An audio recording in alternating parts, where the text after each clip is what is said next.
تو اب وہ بار والا سسٹم نہیں رہا. اور دوسرا یہ ہے کہ پہلے ہوتے تھے شاذ و نادر سے باغات. اب تو باغات کی ایک بیلٹ سٹارٹ ہوتی ہے کہ 50 مربے کے 100 مربے کے یا 500 مربے کی ایک بیلٹ ہے اور اس میں باغ ہی باغ ہے. تو آٹومیٹکلی جو ہے نا وہ ایک دوسرے کے لیے بار کا کام کر رہے ہوتے ہیں, کسی کا پریشر آٹومیٹکلی کم ہو جاتا ہے.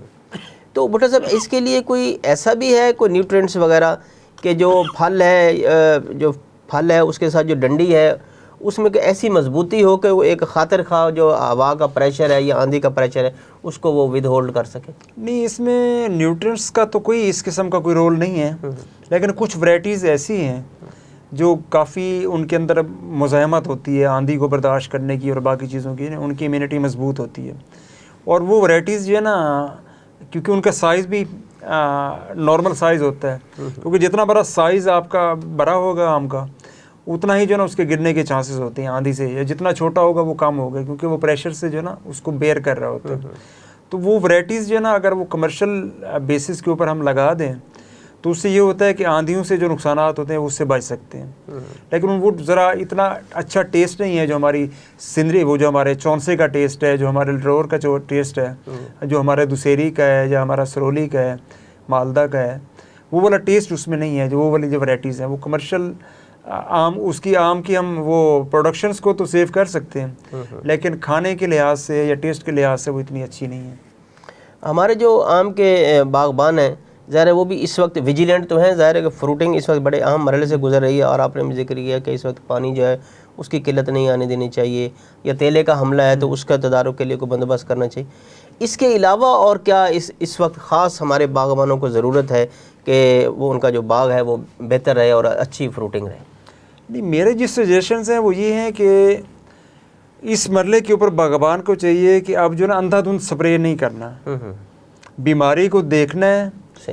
اس کے اثرات کو دیکھنا ہے کہ کتنا آپ کے ڈیمیجز کر رہی ہے. اگر وہ 5 to 10% کر رہی ہے تو رہنے دیں اس کو, کوئی مسئلہ نہیں ہے. کیونکہ جب ہم سپرے کرتے ہیں تو اس کے ساتھ ہم دو کام کر رہے ہوتے ہیں. جب باغ کے اندر آپ جائیں گے تو آپ کے بہت سے حشرات آپ کو نظر آ رہے ہوتے ہیں, ٹھیک ہے نا, بہت سے جو ہے نا مکھیاں وغیرہ اور باقی چیزیں, وہ ایک دوسرے کا جو ہے نا وہ توڑ ہوتے ہیں, صحیح, ٹھیک ہے نا. اس میں دوست کیڑے بھی ہوتے ہیں, دشمن کیڑے بھی ہوتے ہیں. دوست ہوتے ہیں وہ کم تعداد میں ہوتے ہیں, دشمن زیادہ تعداد میں ہوتے ہیں. لیکن جب دوست آپ کا ایکٹیو ہوتا ہے اور وہ کھاتا ہے, کیونکہ اس کی خوراک ہوتی ہے دشمن کو کھانا, تو کافی حد تک جو ہے نا وہ ڈیمیجز سے بچ جاتا ہے, ٹھیک ہے نا. جب ہم سپرے سٹارٹ کر دیتے ہیں باغات کے اوپر تو دوست اور دشمن دونوں کو مار دیتے ہیں. اس کے بعد جب دوست ہے, کیونکہ دوست کے اندر کی امیونٹی کمزور ہوتی ہے, وہ ہم روٹینز میں بھی کہتے ہیں کہ کمینے بندے کی لائف جو ہے نا زندگی زیادہ ہوتی ہے, کیونکہ وہ کمینہ ہے ایک قسم کا. وہ جو کیڑا ہے جو نقصان پہنچانے والا ہے وہ اس کے اندر امیونٹی زیادہ ہوتی ہے. دوست نے دوبارہ پیدا نہیں ہونا, دشمن نے دوبارہ سے پیدا ہو جانا ہے, جو بچا کچا ہوتا ہے اس کی نسل بڑھتی ہے اور اس کے بعد زیادہ نقصان کر رہی ہوتی ہے. اس وجہ سے سپرے کرنا ہے تو دیکھ کے کریں. اگر حملہ ہے تو کریں, اگر بہت زیادہ حملہ ہو رہا ہے تو کریں, ٹھیک ہے نا. اور حملہ نہیں ہے تو اگر میں نے باغ میں سپرے کر لیا تو طاہر صاحب یہ نہ کر دیں کہ طاہر صاحب کر دیں اور دوسرے جو دوست ہیں ہمارے وہ بھی شروع کر دیں. ان کو حملہ ہے یا نہیں ہے وہ جی کر رہے ہیں, ہم بھی کر رہے ہیں. بھیڑ چال نہیں کرنی. جو بھی بیماری ہے اس کو دیکھ کے اور اس کے بعد سپرے کریں, کیونکہ سپرے سے بھی جو اس کا پریشر ہے اس سے بھی تو آپ کے ڈیمیجز ہونے ہیں. بالکل صحیح. وہ اتنے تو کیڑے مکوڑے نے نہیں کھانا جو آپ کے سپرے کے پریشر گن سے جو ہے نا آپ کا پودے کا جو پھل ہے وہ گرے گا اور یہ نقصان ہوگا. اچھا ایسا ہے جی, کیونکہ یہ ایک اہم فیز چل رہا ہے آم کے باغات کے لیے, تو یہ فرمائیں کہ جو فروٹ فلائی کا بھی خاصا تھریٹ رہتا ہے, تو وہ کس وقت زیادہ اہم ہو جاتا ہے اس کو دیکھ بھال کرنا کہ فروٹ فلائی کا کب حملہ ہو سکتا ہے, جس کے لیے ویجیلنٹ لینا بہت ضروری ہے؟ فروٹ فلائی آتے ہیں نمی کے موسم میں, جب نمی ہوتی ہے, اور وہ ہمارا ہوتا ہے موسٹلی نا جولائی کے مڈ آف جولائی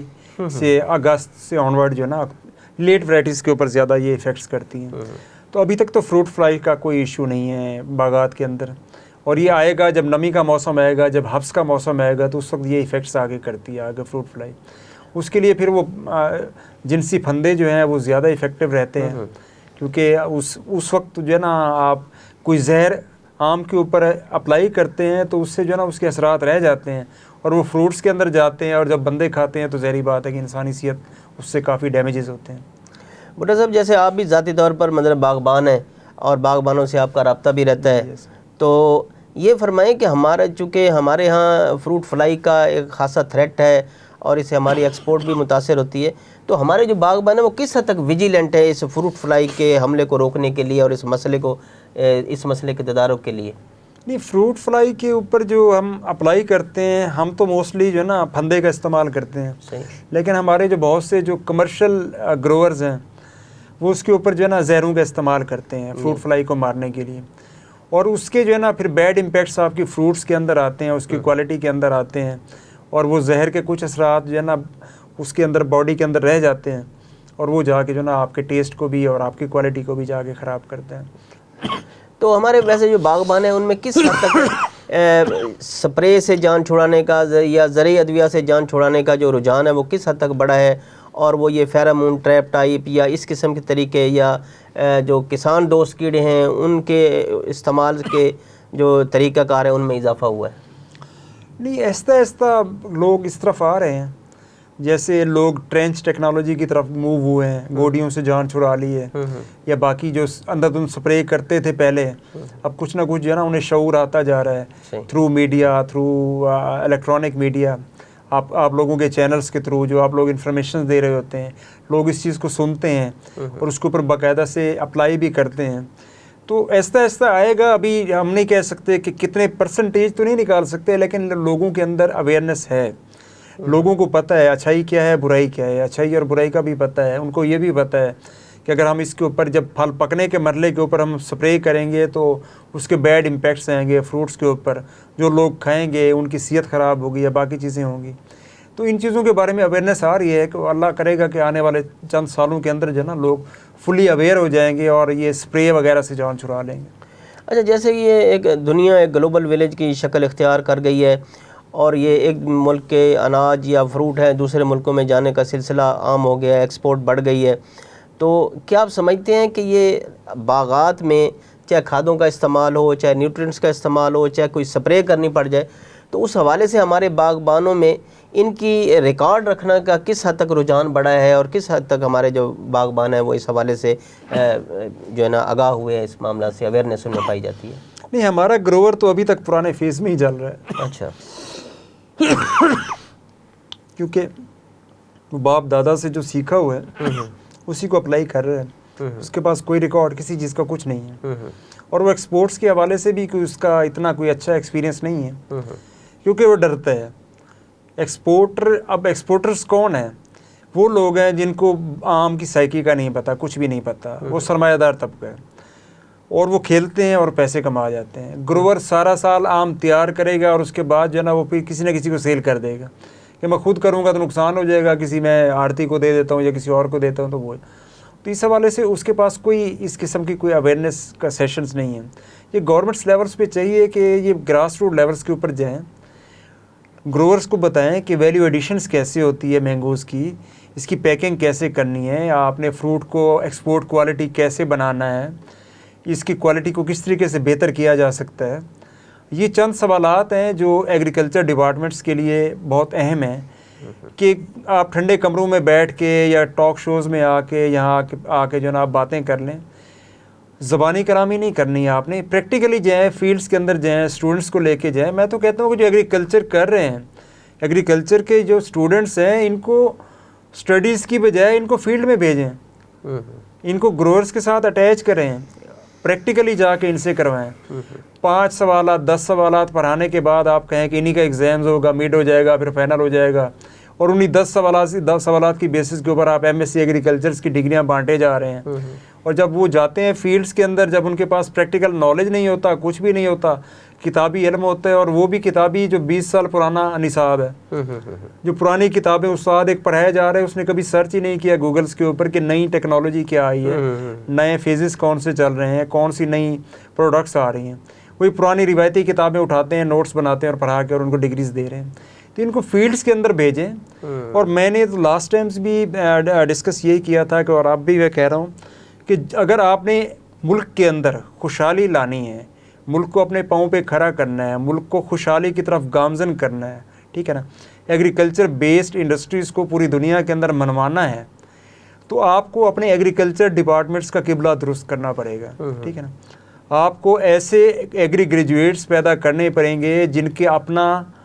آباء و اجداد کی زمینیں ہوں یا ان کا زراعت کے ساتھ انٹر لنک ہو، تاکہ ان کے اندر انٹرسٹ ڈیولپ ہو، اور جب وہ انٹرسٹ ڈیولپ ہوگا وہ یہاں آ کے سیکھیں گے اور اس کو مارکیٹ میں جا کے پریکٹیکلی کریں گے تو آپ کا ملک خوشحال ہو جائے گا اور آپ کو کسی سے قرضہ لینے کی ضرورت ہی نہیں ہوگی۔ میں تو کہتا ہوں کہ کسی کو بچے کو بھی، کسی بھی ایسے بچے کو ایم ایس سی ایگریکلچر کے اندر یا بی ایس ایگریکلچرس کے اندر یا ایم فل یا پی ایچ ڈی نہیں کروانی چاہیے جس کی بیس ہی ایگریکلچر نہ ہو۔ آپ نے اس کو کتابی علم دے دیا، وہ آگے کتابی علم ہی ڈیلیور کرے گا۔ اگر آپ کسی گروور کے بچے کو پی ایچ ڈی کرا دیں گے ایگریکلچرس کے اندر اور وہ فیلڈ میں جا کے امپلیمنٹ کرے گا ان چیزوں کو،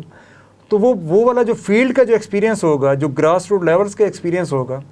وہ اس گراس روٹ لیولز کے ایکسپیرینس کو بچوں کو دے گا، اور اس سے جو ہے نا آپ کا جو ہے نا ویلیو ایڈیشنز بھی ہوگی، پر ایکر انکم بھی زیادہ ہوگی، اور آپ جو ہے نا جدت کی طرف جائیں گے۔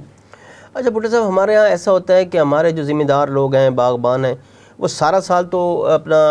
آم کے باغات اپنے پاس رکھتے ہیں، لیکن جب اس پر فروٹ آ جاتا ہے تو پھر اس کو وہ ٹھیکیدار کو سیل آؤٹ کر دیتے ہیں۔ اس پریکٹس کو آپ کیسے سمجھتے ہیں؟ یہ صحیح پریکٹس ہے، اس کو ختم ہونا چاہیے، یا اس کو کنٹینیو رہنا چاہیے، یہ صحیح ہے، فائدہ مند ہے؟ نہیں، یہی تو سب سے بڑا المیہ ہے کہ آپ نے سب کچھ تیار کرنے کے بعد جو ہے نا جب آپ کھانے کا آپ کا اس کی پروڈکشن لینے کا موقع آتا ہے، اس سے کچھ ارننگ کا موقع آتا ہے، تو آپ جو ہے نا اپنی داری کسی اور کے ہاتھ میں دے دیتے ہیں۔ ٹھیک ہے، سارا کچھ کرنے کے بعد آپ کسی اور کے ہاتھ میں دے کے آ جاتے ہیں۔ نہیں کرنا چاہیے۔ میں کہتا ہوں کہ مڈل مین کو ختم کرنا چاہیے بیچ میں سے۔ ویلیو ایڈیشنز کی طرف گروور خود ہے، اپنی اچھی پیکنگز کرے، اپنے اچھے باکسز وغیرہ بنوائے، اس کو ویلیو ایڈڈ مصنوعات کے طور کے اوپر انٹروڈیوس کروائے، اس کو کیٹیگرائز کرے، اور اس کیٹیگرائز کرنے کے بعد جو ہے نا اس کو فیلڈز کے اندر کرے۔ میں نے اپنا یہ 2-3 سال سے میں نے کہا ہے کہ مڈل مین کو میں نے ختم کرنا ہے فیلڈز کے اندر۔ میں نے اپنی پیکنگ، اپنے برانڈز بنوایا ہے، اپنی برانڈنگ کی ہے، اس کے بعد جو ہے نا اس کی اچھی پیکنگ کرائی ہے، بی اور سی کلاس کو باہر نکالا ہے، اے کلاس کوالٹیز کو